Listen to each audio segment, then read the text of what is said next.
આખો મામલો છે। છાવા ફિલ્મ દરમિયાન યુવાને ફાડ્યો હતો સ્ક્રીનનો પડદો।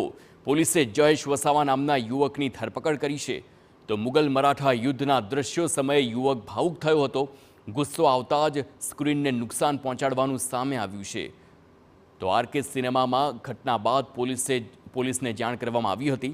પોલીસે સિનેમા હોલ પહોંચી યુવકને ઝડપી કાર્યવાહી કરી છે। तकरीबन रात के पौने 12 बजे के आसपास एक्साइटमेंट में एक फायर एक्सटिंग्विशर से हमारा स्क्रीन डैमेज किया है। तो इसी बीच मैंने उनको फ़ोन पे इंस्ट्रक्ट किया कि इस आदमी को बाहर निकालो आप ऑडिटोरियम से, ताकि बाकी लोगों पे वो ज़्यादा डैमेज ना करे प्रॉपर्टी को और किसी और आदमी को डैमेज ना करे। तो उसको ऑडिटोरियम से बाहर निकाला और पुलिस को इमीडिएट इन्फॉर्म किया।